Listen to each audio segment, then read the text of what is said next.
하나님의 선물, 인생의 낙이란 제목으로 하나님 말씀을 전하겠습니다. 저는 4월 18일 토요일 제가 95학번인데요. 동기 중에 연락이 왔습니다. 사진 보여주시면 뭐 이런 사진을 보여드리는 것도 그렇긴 한데요. 약 3월 13일에 찍은 사진입니다. 중간에 보시면 이렇게 상주가 있죠. 이분이 저보다 5살이 많고 제 옆쪽에는 저랑 같은 친구들이고 또 저쪽에 이제 두 분은 또 2살 위의 형님들입니다. 저희 하트한 손 옆에 있는 분이 이제 이현우라고 어 동기가 전화 와서 형이 죽었다는 겁니다. "아직 확인해 볼 것이 있으니까 다시 연락하겠다."라고 끊었습니다. 그게 이제 사실이었고 죽었습니다. 제가 20살, 21살 하고 이제 군대를 갔는데 이 형의 집이 김천이었습니다. 제가 매주 천안에서 대구를 왔다 갔다 하면서 그때 옛날에 그 엑셀 밴이라는 차가 있었죠. 엑셀인데 뒤에 짐 실는 거. 그거를 이제 가끔 타고 왔습니다. 그래서 이제 천안에서 김천에서 이제 시골집에서 하룻밤 자고 또 대구에 두 누님이 있었습니다. 그누님 일찍 결혼하셔서 거기 가면 같이 대구로 내려가거든지. 그래서 시골집에 많이 갔습니다. 그리고 누님 집에도 뭐 가끔 같이 가기도 하고. 그리고 이제 장롱 면허인 제게 그 차를 또 운전 연수 시켜주고. 설교 준비하면서 이제 제가 성인 되고 우리 식구들 외에 '이런 다른 가족이 생겼었구나.'라는 생각이 조금 들었습니다. 토요일 날 아침에 거실에 누워 있다가 갑자기 이제 급성 심경근색으로 운명을 달리한 겁니다. 마침 사모님이 1박 2 일로 교육을 가고 안 계셨고 고3 아들내미가 시험 기간이라 밤새 공부하고 아침에 잠을 자느라 그 마지막 신음, 여러분 이렇게 쓰러지면 소리를 엄청 지른대요. 와 지르고 쓰러졌습니다. 그리고 깨어나서 나온 아들이 아빠가 거실에 죽음이 되는 걸 발견하게 된 겁니다. 그래서 주일날 갔더니 뭐 동기들 한 12, 13명 왔고 또 한 해 선배들 한 10명 정도가 왔습니다.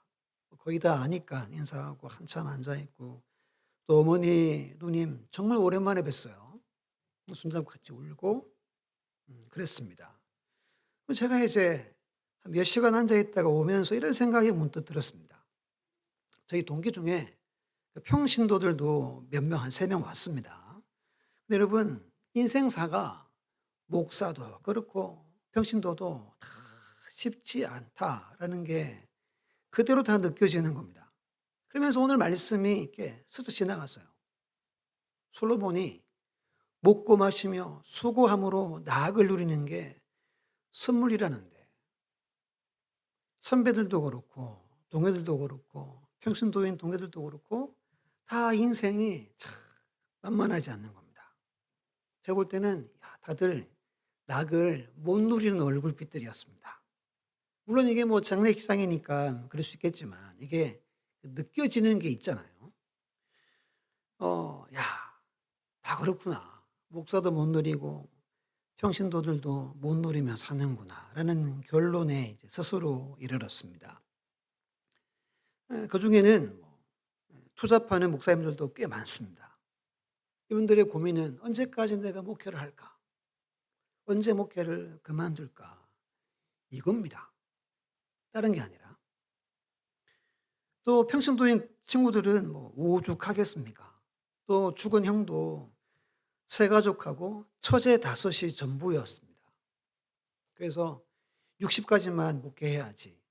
이렇게 이제 그 중간에 형님한테 이야기를 했대요.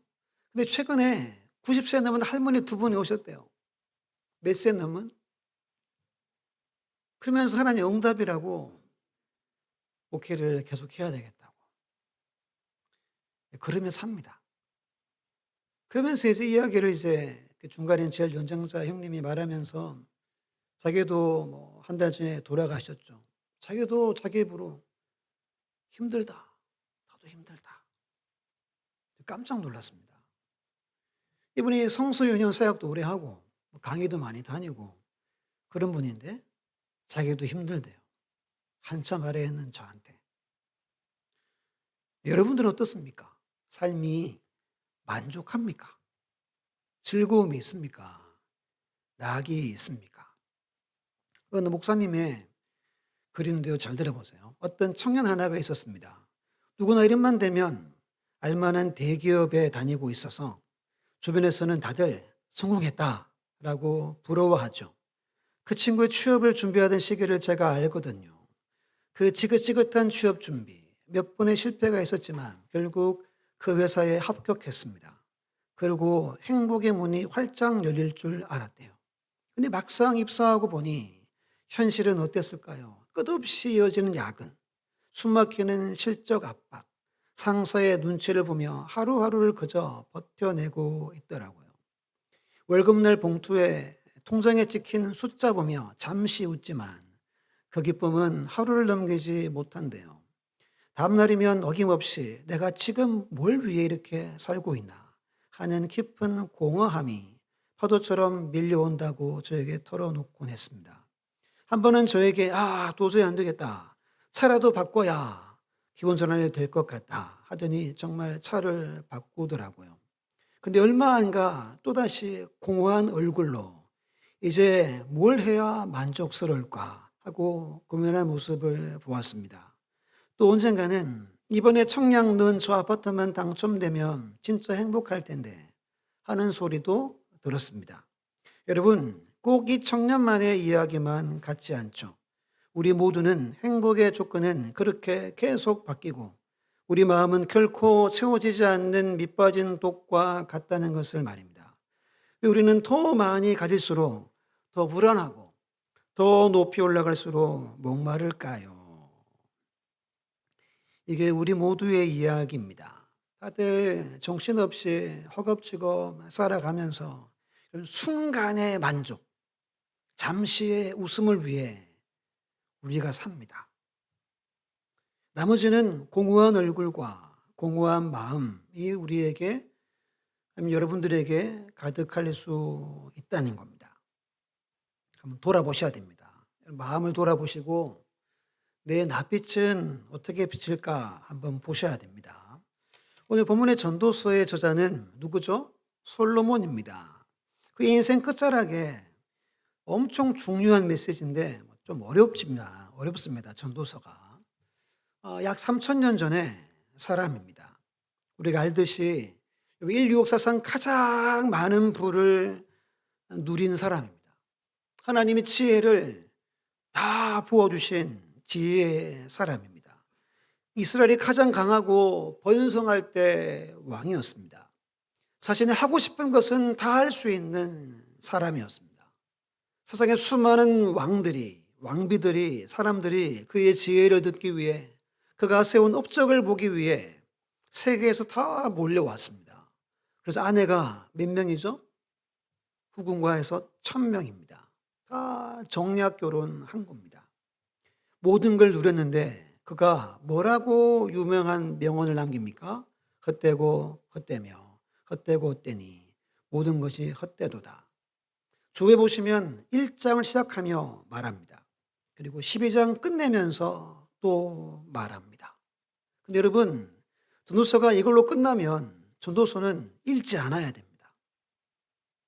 그렇잖아요.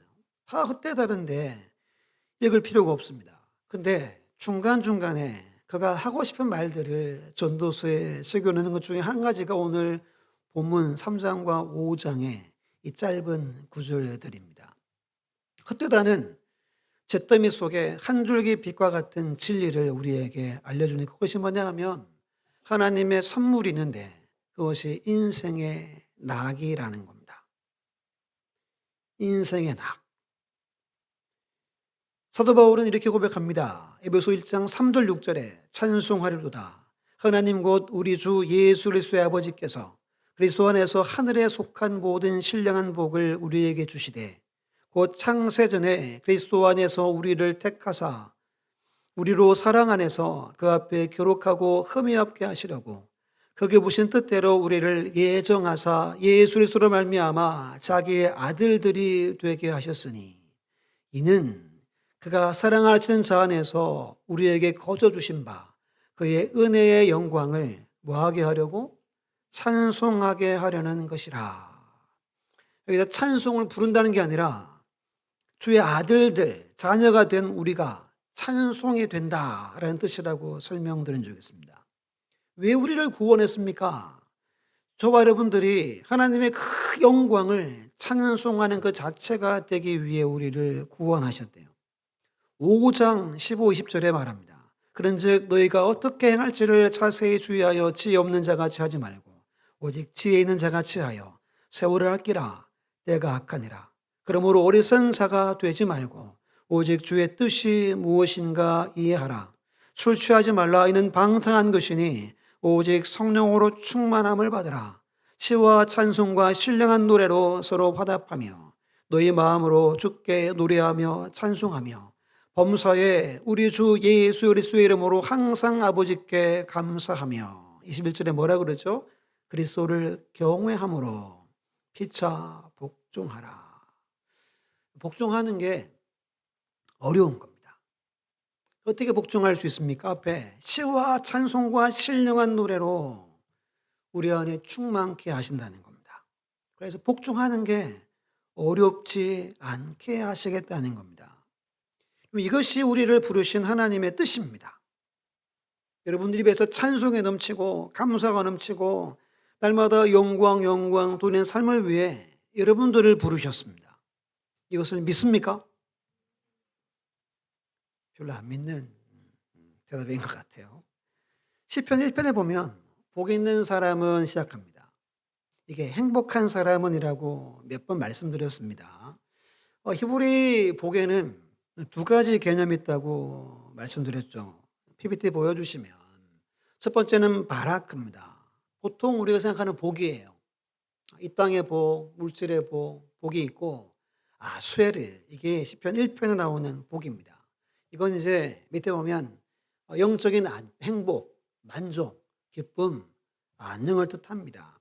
시편 1편은 스웨르의 복입니다. 행복을 말합니다. 예수님은 또 이렇게 말합니다. 평안을 너희에게 끼치노니 곧 나의 평안을 너희에게 주노라. 내가 너희에게 주는 것은 세상에 주는 것 같이 아니라 너희는 마음에 근심하지도 말고 두려워하지도 말라. 15장 11절에 내가 이것을 너희에게 이름은 내 기쁨이 너희 안에 있어 너희 기쁨을 충만하게 하려 함이라. 아멘입니까?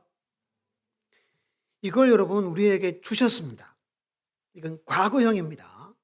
우리는 주님이 우리에게 평안을 주셨고 주님 우리에게 기쁨을 우리에게 이미 주셔서 너희 기쁨을 충만하게 하려 함이라가 이루어진 겁니다. 이제 우리는 예수를 믿으니까. 근데 왜 우리는 이걸 못 누릴까요? 이게 오늘 고민거리입니다. 왜 여러분들은 못 누립니까? 왜 목사들도 왜 이걸 못 누리고 걱정하고 인생을 살까요? 왜 아수에를 하지 못할까요? 제가 깨달은 게 두 가지입니다. 첫 번째는 같이 한번 읽어볼게요. 시작. 하나님을 경외하지 않기 때문이다. 이게 첫 번째입니다. 전도서의 가장 중요한 메시지가 하나님을 경외한다는 메시지입니다. 지혜자인 솔로몬이 다 누려봤습니다. 다 해봤습니다. 세상에 안 해본 것이 하나도 없는 사람입니다. 그가 다 헛되다고 하면서 중간중간에 경외에 대한 메시지를 심어 놓고 있습니다. 아무리 살아도 허무하고 공허한데, 근데 그렇지 않다고 솔로몬 우리에게 놀라운 진리를 말합니다. 그것이 오늘 3장 14절 말씀이에요. 우리 같이 한번 3장 14절 한 번 더 크게 읽습니다. 시작. 하나님께서 행하시는 모든 것은 영원히 있을 것이라. 그 위에 더할 수도 없고 그것에서 덜할 수도 없나니 하나님이 이같이 행하심은 사람들이 그의 앞에서 경외하게 하려 하심인 줄을 내가 알았도다. 아멘. 그럼 여러분, 하나님이 행하신 일이 뭡니까? 11절 12절에 인생을 사는 동안 우리가 기뻐하고 선행하고 먹고 마시며 수고하는 것에서 이것을 선물을 주시는 이 일을 하신다는 겁니다. 그 목적이 뭐래요? 하나님 앞에서 하나님을 경외하게 하려고 이것을 우리에게 주십니다. 그럼 5장 7절 보십시오. 5장 7절. 꿈이 많으면 헛된 일들이 많아지고 말이 많아도 그러하니 오직 너는 하나님을 경외할지니라. 세 번역으로 보면 꿈이 많으면 헛된 것이 많고 말이 많아도 그러하다. 오직 너는 하나님 두려워할 줄만 알고 살아라 라는 뜻입니다. 우린 꿈도 많고 말도 많죠. 그걸로 살 수 없다는 겁니다. 오직 하나님을 두려워해야 인생을 인생답게 살 수 있다는 겁니다. 7장 넘겨보십시오. 7장의 18절. 같이 읽습니다. 7장 18절 시작. 너는 이것들 잡으며 저것에게도 내 손을 놓지 아니하는 것이 좋으니 하나님을 경외하는 자는 이 모든 일에서 벗어날 것임이니라. 아멘. 좀 어렵죠. 세 번역 보면 하나를 붙잡되 다른 것도 놓치지 않는 것이 좋다. 하나님을 두려워하는 사람은 뭘 피해요? 극단을 피한다. 다른 번역 보면 하나님을 두려워하며 마음으로 하나님을 섬기는 사람은 여러분 극단에 이르지 않습니다. 한쪽으로 치우치지 않습니다. 이 시대에 가장 필요한 구절이 7장 18절입니다. 그럼 극단으로 치우친 사람은 뭐가 없는 거죠? 하나님을 경외하지 않는 겁니다. 끝으로 주부에 있는 것처럼 12장 13절 봅니다. 12장 13절. 이래 결국을 다 들었으니 하나님을 경외하고 그의 명령들을 지킬지어다. 이것이 모든 사람의 본분이니라. 세 번역에 말합니다. 할 말은 다 하였다. 다 했다는 거예요. 결론은 이것이다. 하나님을 두려워하여라. 그분이 주신 계명을 지키라.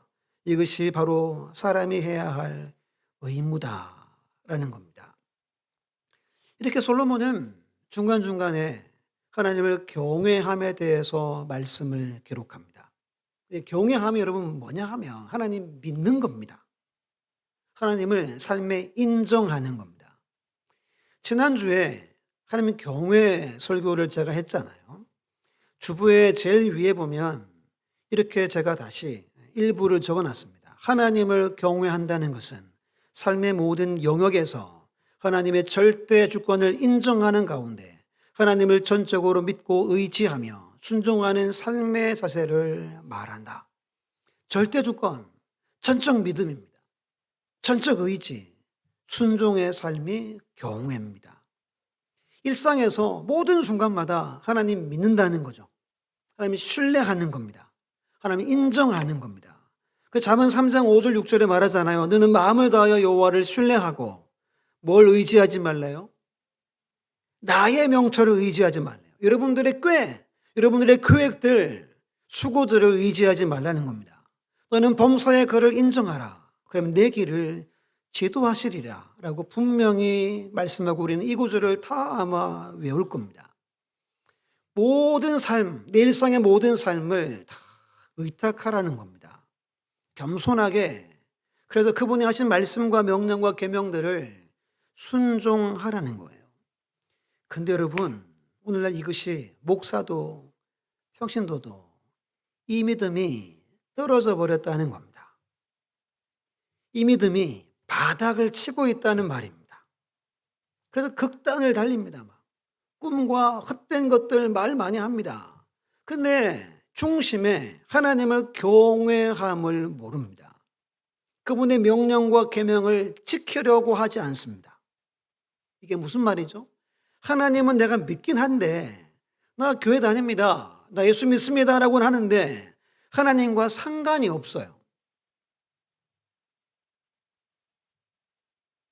마치 일수 도장 찍는 것처럼 찍고 그것이 신앙생활인 줄을 목사도 그렇고 평신도도 요즘에 그렇게 산다는 게 깨달아졌습니다.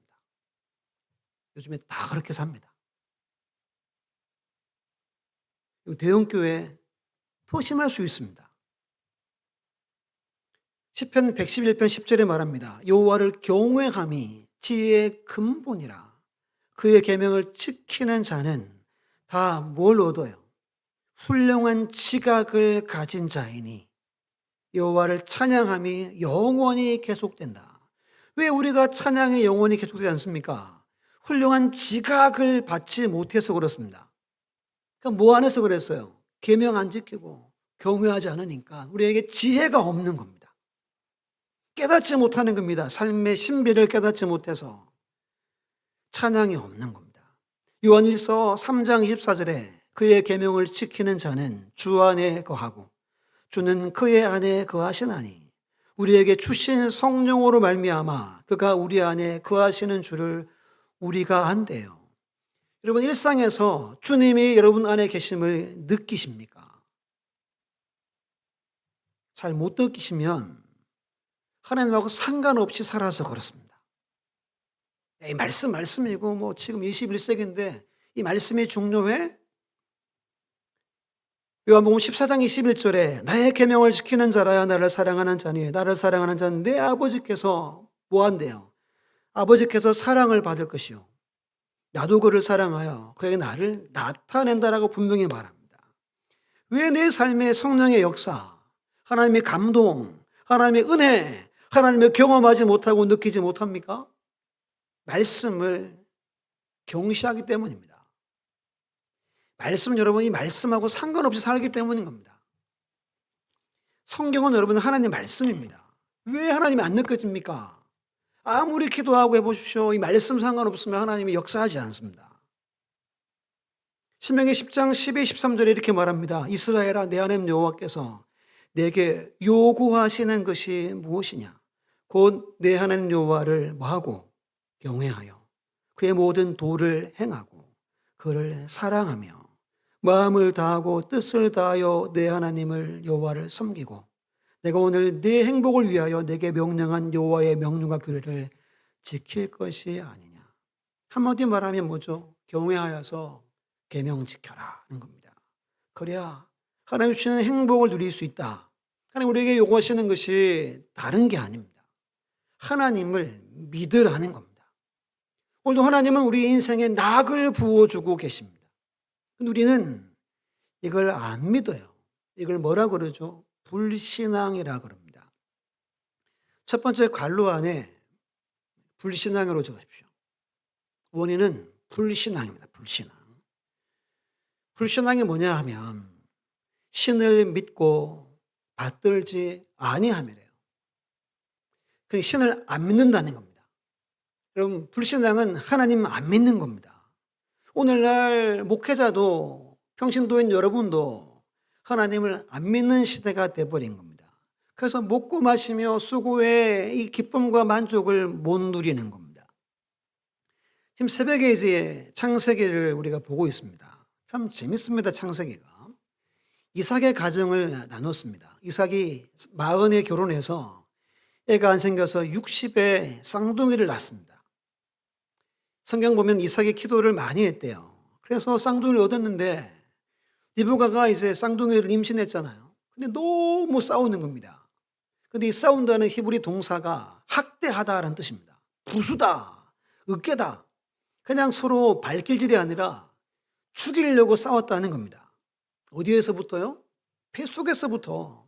너무 괴로워가지고 리브가가 기도했더니 하나님이 뭐라고 그래요? 큰 자가 어린 자를 섬길 것이다. 하나님의 절대 주권입니다. 나중에 이제 나이가 많아가지고 앞도 잘 안 보이고 침상에 누워있는데 야 내가 살 날이 얼마 안 됐으니까 기도해 줘야 되겠다 그래서 장자한테 빌어줄 축복을 그러니까 하나님이 어린 자 야곱을 택했잖아요. 야곱한테 줘야 할 기도를 누구한테 주려고 그러죠? 에서한테 주려고 그럽니다. 뭐 한 그릇 먹고 맛있는 음식 한 그릇 먹고 잘못된 걸 말하는 겁니다. 이 기도는 예언적 기도입니다. 무조건 이루어지는 기도입니다. 근데 이것을 듣고 리브가가 야곱과 짜가지고 아버지를 속여서 기도를 쟁취합니다.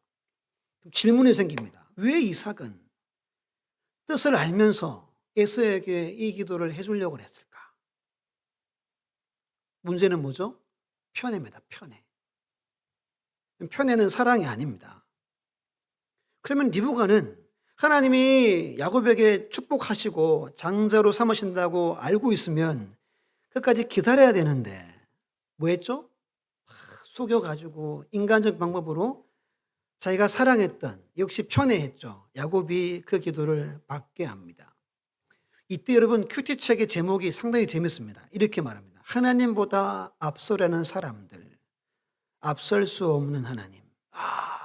저희 이틀치 제목이거든요. 이거 기억해야 됩니다. 우리는 하나님보다 앞서려고 그럽니다. 여러분 돌아보십시오. 맨날 앞서려고 그러죠. 근데 앞설 수 있어요, 없어요? 절대로 못 앞섭니다. 잠언 19장 21절에 사람의 마음에는 많은 계획이 있어도 오직 여호와의 뜻만이 완전히 서리라 말씀합니다. 이것을 믿습니까? 여러분 아무리 열심히 살아보십시오. 아버지의 뜻만 이루어집니다. 깨달아야 됩니다. 착각하지 마십시오. 예배 잘 드린다고 헌금 잘 드린다고 뜻대로 안 됩니다. 그러면 뜻에 맞춰 살아야 되는 겁니다. 아버지의 뜻이 뭔지 알고 묻고 그 뜻에 내 생각과 내 삶을 맞춰야 되는 거예요. 근데 지금 여러분 이삭이 누굽니까? 아브라함, 이삭입니다. 근데 그의 아버지 뜻을 알면서도 자기가 앞섰습니다. 야, 내가 사랑하는 아들이 큰아들인데 에서인데 내 에서한테 축복해 줘야지. 하나님은 그걸 못하게 역사하신 겁니다. 리브가는 여러분 여자 아브라함이라는 별명이 붙었습니다. 여자 아브라함이 리브가입니다. 그런데 못 기다렸습니다. 자기가 해야 자기 성질이 풀리는 여인이었다는 겁니다. 즉 무슨 말이냐? 하나님을 믿지 못한 겁니다. 신뢰하지 못한 겁니다. 법무사회에 하나님을 인정하지 않는 겁니다. 내가 결정해야 속이 시원한 사람이었던 겁니다. 이걸 뭐라 부르죠? 불신앙이라고 말하는 겁니다. 지난주 오후 예배 때 아브라함과 늙은 종 이야기를 전체를 읽었습니다. 24장 전체 꽤 길잖아요. 아브라함과 늙은 종은 참 위대한 신앙입니다. 왜죠? 하나님의 섭리를 믿고 때마다 기도하며 응답을 따라 끝까지 순종했습니다. 이게 여러분 신앙생활입니다. 내 인생 섭리하심을 믿는 겁니다. 그때마다 기도하는 겁니다. 그리고 응답을 따라 순종하는 거예요. 이게 여러분 신앙생활입니다. 예수님이 죽은 나사로의 여동생 마르다에게 나는 부활이요 생명이니 나를 믿는 자는 죽어도 살겠고 무릇 살아서 나를 믿는 자는 영원히 죽지 아니하리니 이것을 내가 뭐라고 묻죠? 믿느냐? 이 말은 마르다는 못 믿었다는 걸 말합니다. 마르다가 알았습니다. 나중에 주님이 재림하시면 마지막 날에 다 부활할 줄을 제가 압니다라고 고백합니다. 마르다는 아는 신앙에 머물렀습니다. 그리고 현재형이 아니었습니다. 부활이. 주님은 부활은 지금이다라고 믿으라는 겁니다. 주님이 믿느냐 말할 때 마르다가 믿음이 생깁니다. 이르되 주여 그러하외다. 주는 그리스도시요 세상에 오시는 하나님의 아들이신 줄 내가 믿습니다.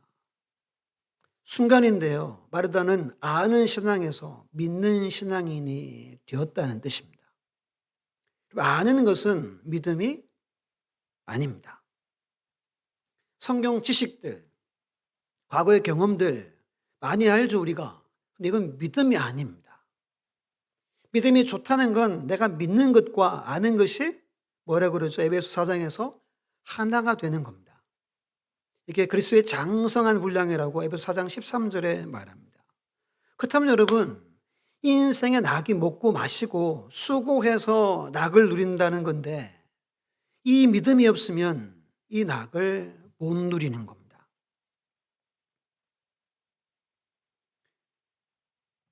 하나님을 우리는 믿어야 됩니다. 그분은 살아 계십니다. 그분은 경외받기를 원합니다.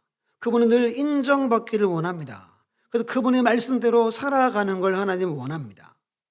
그럼 우리에게 다른 걸 원하지 않습니다. 아버지와 자녀의 관계로 생활하는 걸 원합니다.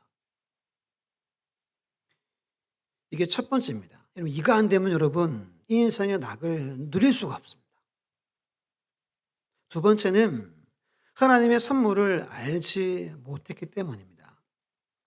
5장 넘겨서 보시면 5장 우리 18절 19절을 함께 읽어봅니다. 시작. 사람이 하나님께서 그에게 주신 바 그 일평생에 먹고 마시며 해 아래에서 하는 모든 수고 중에서 낙을 보는 것이 선하고 아름다움을 내가 보았나니 그것이 그의 몫이로다. 또한 어떤 사람에게든지 하나님이 재물과 부요를 그에게 주사 능히 누리게 하시며 제 몫을 받아 수고함으로 즐거워게 하게 하신 것은 하나님의 선물이라. 아멘. 앞에 3장 말씀과 같은 말씀인 겁니다. 송경민 목사님의 그 노래 중에 은혜라는 노래가 있죠. 잘 알죠? 가사를 제가 좀 읊어드리면 내가 누려왔던 모든 것들이, 내가 지나왔던 모든 시간이, 내가 걸어왔던 모든 순간이 당연한 것이 아니라 뭐라 그러죠? 은혜였다 그럽니다. 내가 이 땅에 태어나 사는 것, 어린 아이 시절과 지금까지 숨을 쉬며 살며 꿈을 꾸는 삶, 당연한 것이 아니라 은혜였다 그럽니다. 하나님의 자녀가 되고 오늘 찬양하고 예배하는 삶, 복음을 전할 수 있는 것이 축복이 당연한 게 아니라 은혜였다. 은혜, 한없는 은혜. 내 삶에 당연한 것이 하나도 없었던 것을 모든 것이 은혜였다라고 고백합니다. 참 좋아하는 찬양들이잖아요. 이게 뭘 말하냐면 현재 나의 삶은 하나님이 주신 은혜의 선물이라는 겁니다. 이걸 믿어야 됩니다. 지금 현재의 내 삶을 말합니다. 이게 굉장히 중요한 믿음입니다. 비교하면 누가 나보다 더 잘 살고 누가 나보다 더 애들이 잘 됐고 이런 건 있을 수 있습니다. 각자에게 하나님이 다 베풀어 주신 거라는 거예요. 솔로몬이. 하나님을 경외하는 사람은 이것을 믿을 수 있다는 거예요. 근데 경외함이 없는 사람은 이걸 안 믿습니다. 못 믿습니다. 5장에 나오는 몫이라는 단어 있죠. 목. 이렇게 동그라미 하십시오. 상당히 중요합니다. 몫이 나옵니다. 이게 히브리 말로 주보에도 있죠. 헤레크라 그럽니다. 그 뜻이 뭐라 그래요? 하나님께서 의도적으로 나에게 할당해 주신 고요한 분깃이라는 겁니다. 내게 주신 고요한 몫이라는 거예요. 레위인들은 땅을 주지 않았습니다. 하나님 뭐라 그러죠? 야, 내가 너희의 분깃이다. 그 분깃을 말합니다. 내가 너의 기업이다. 그 기업을 말하는 거예요.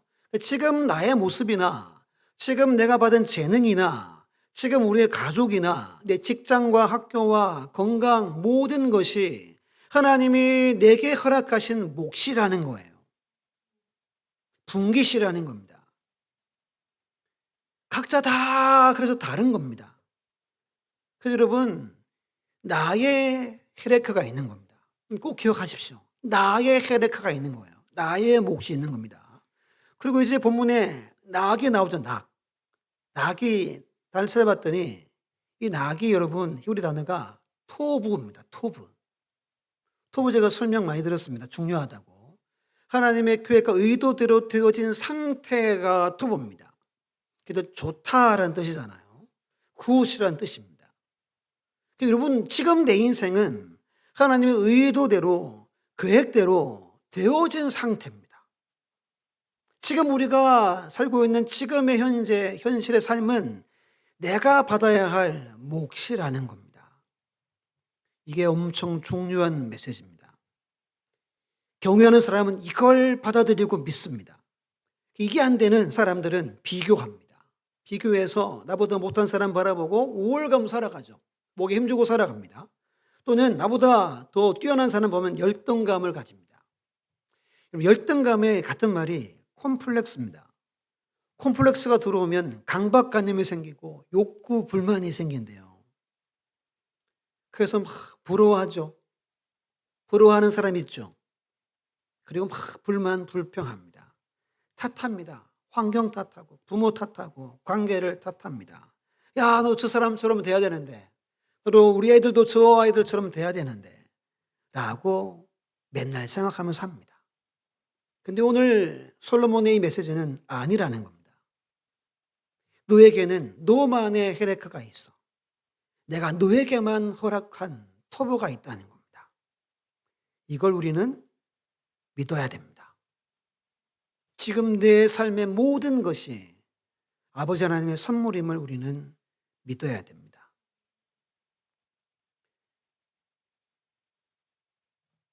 두 가지를 배워야 됩니다.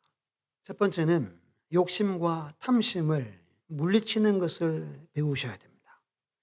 욕심과 탐심은 날마다 우리에게 들어옵니다. 이걸 여러분 끊어버리고 물리쳐야 됩니다. 6장 1절로 3절을 6장을 제가 세 번역으로 좀 읽어드릴게요. 화면 보시면 됩니다. 먼저 1절로 3절입니다. 나는 세상에서 또 한 가지 잘못되고 억울한 일을 본다. 그것은 참으로 견디기 어려운 것이다. 하나님이 어떤 사람에게는 부와 재산과 명예를 원하는 대로 다 주시면서도 그것들을 그 사람이 즐기지 못하게 하시고 엉뚱한 사람이 즐기게 하시니 참으로 어처구니가 없는 일이요 통탄할 일이다. 사람이 자녀를 100명이나 낳고 오랫동안 살았다. 장수했다는 겁니다. 하자.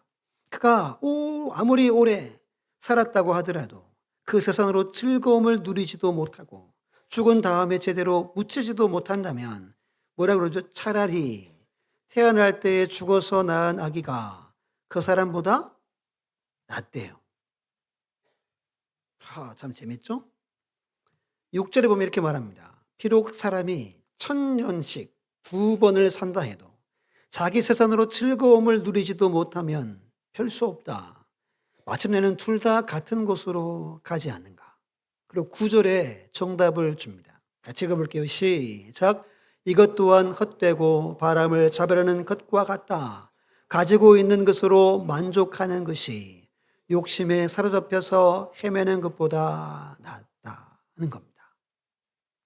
왜 1절, 2절, 3절에 여러분 장수하고 자녀 많고 세상이 넘칩니다. 그럼 왜 못 누렸다는 거죠? 욕심 때문이라는 겁니다. 만족함이 없었다는 겁니다. 마태복음 13장 22절에 이런 말씀이 있죠. 씨 뿌린 비유 중에 가시떨기에 뿌려졌다는 것은 말씀을 들어서 싹도 나고 자라다가 세상의 염려와 재물의 유혹에 말씀이 막혀 결실하지 못한 자요 라고 말합니다. 하나님 말씀은 여러분 살아있습니다. 근데 이 말씀이 막히는 게 있다는 거예요. 이 말씀을 가로막는 게 있다는 겁니다. 이게 염려라는 겁니다. 재물의 유혹, 욕심, 탐심이라는 겁니다. 맥을 못 씁니다. 말씀도. 세상과 사단은 끊임없이 여러분들에게 부추깁니다. 더 가져라. 더 높이 쌓아라. 지금 여러분 삼성전자 노조가 이슈죠. 야, 대단한 양반들입니다. 보여주시면 성과금의 상한제를 폐지하래요. 지금 이제 연봉의 50%. 이분들이 다 연봉이 1억 5천입니다. 자녀 교육 등등 하면 더 높습니다. 50%로 상한제를 폐지해라. 그 다음 보여주시면 지금 얼마를 원하죠? 영업이익에 몇 프로 해가지고 45조를 원합니다. 이거 안 들어주면 한 달 동안 공장 멈추겠대요. 30조 날릴 테니까 각오하고 45조 내놔라. 저 끝에 보면 37조는 지난해 투자했던 금액이 37조였대요. 중간에는 뭐죠? 여러분 중에도 주주분 계시죠? 삼성전자 주주가 400만, 500만 명입니다. 원래 600만에서 이제 좀 내려왔대요. 한 500만 명 된대요.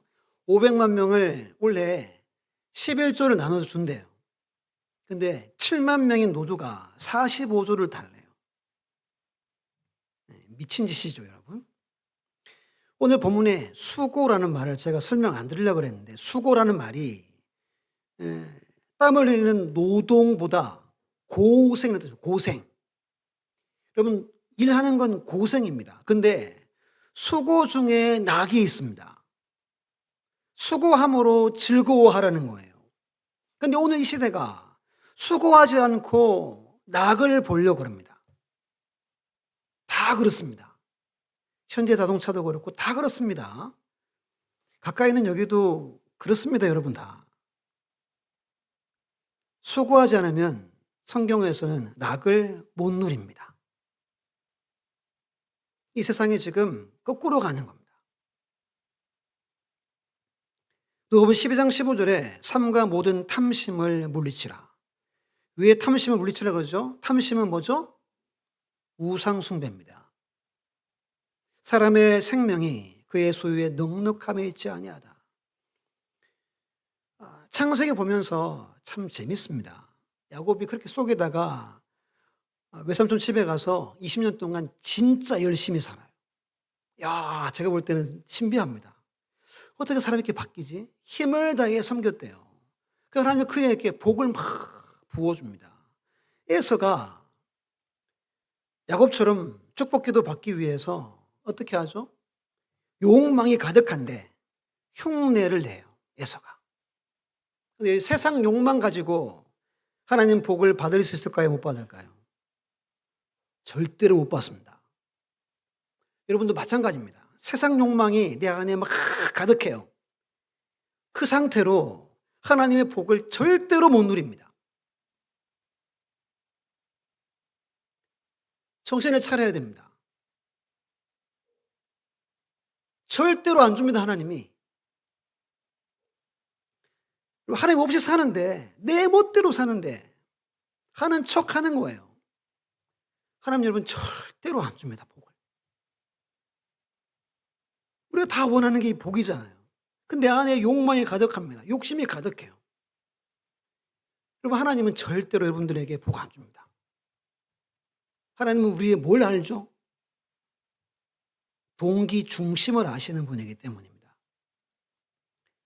욕심을 여러분 물리쳐야 됩니다. 이거 여러분 실패하면 무너집니다. 두 번째는 자족을 배워야 됩니다. 자족의 두 가지 뜻입니다. 스스로 자. 족은 뭐죠? 충분하다 느끼는 겁니다. 나는 부족하지 않아. 이게 자족이에요. 디모데전서 6장 6절로 10절 보시면 그러나 자족하는 마음이 있으면 경건은 큰 이익이 되는다. 이게 진짜 중요합니다, 여러분. 이 경건은 신앙이라는 단어도 같이 됩니다. 여러분 자족이 없으면 신앙이 여러분들에게 이익이 되지 못한다는 겁니다. 다시 말씀드립니다. 나 신앙 좋아. 자족이 없어요. 여러분 그 신앙이 무용지물이라는 겁니다. 7절 보십시오. 우리가 세상에 아무것도 가지고 있는 것이 없음에 온 것이 없음에 또한 아무것도 가지고 가지 못하리니 우리가 먹을 것과 입은 것이 있은즉 족한 줄로 알 것이니라. 부하려고 하는 자는 시험과 올무와 여러 가지 어리석고 해로운 욕심에 떨어지나니 곧 사람으로 파멸과 멸망에 빠지게 하는 것이라. 돈을 사랑함이 일만하게 뿌리가 되나니 이것을 탐내는 자들은 미혹을 받아. 어디서 떨어집니까? 믿음에서 떨어지고 많은 여러 근심에 찔린다는 거 말씀합니다. 자족이 없으면 신앙이 소용없습니다. 그만큼 자족은 중요합니다. 시편과 잠언에 이렇게 말합니다. 의인의 적은 소유가 악인의 풍부함보다 낫다. 훨씬 가치 있다는 겁니다. 가산이 적어도 여호와를 경외하는 것이 크게 부하고 번뇌하는 것보다 낫다 그럽니다. 잠언 11장 24, 25절에 같이 읽어볼까요? 시작. 흩어 구제하여도 더욱 부하게 되는 일이 있나니 과도하게 아껴도 가난하게 될 뿐이니라. 구제를 좋아하는 자는 풍족하여질 것이요 남을 윤택하게 하는 자는 자기도 윤택하여지리라. 이게 하나님의 말씀입니다. 주님도 그러죠. To serve, to give 해라. 섬겨라, 섬겨라, 섬겨라. give, 줘라, 줘라라고 말씀합니다. 마지막 구절인데요. 빌립보 4장 11절 13절 우리 잘 알죠? 세 구절 함께 읽습니다. 시작. 내가 궁핍함으로 말하는 것이 아니라 어떠한 형편에든지 나는 자족하기를 배웠노니 나는 비천에 처할 줄도 알고 풍부에 처할 줄도 알아. 모든 일고 배부름과 배고픔과 풍부와 궁핍에도 처할 줄을 아는 일체의 비결을 배웠노라. 내게 능력 주시는 자 안에서 내가 모든 것을 할 수 있느니라. 아멘. 자족은 내가 자족해야지라고 되는 게 아니라는 뜻입니다. 은혜를 받아야 되고 성령의 능력이 우리에게 부어줘야만 된다는 겁니다. 그러면 결론적으로 5장 20절 보시면 이해하는 게 참 중요합니다. 그는 자기의 생명의 날을 깊이 생각하지 아니한다. 이게 인생을 되는 대로 산다는 게 아니라 지난 날에 대한 후회, 오지 않은 날에 대한 염려, 인생의 허무에 깊이 빠져 근심하지 않는다는 뜻입니다. 이거 여러분 좋은 말씀입니다. 지난 날 후회하지 않고 오는 날 염려하지 않고 허무에 빠지지 않는 걸 말합니다. 어떻게 하느냐? 이는 하나님이 그의 마음에 기뻐하시는 것으로 응답하심이니라. 이게 무슨 말이냐면 하나님이 우리 마음에 기쁨으로 가득 채우신다는 거예요. 기쁨이 우리를 점령하게 하신다는 겁니다. 예를 들어서 오래된 컴퓨터가 있습니다.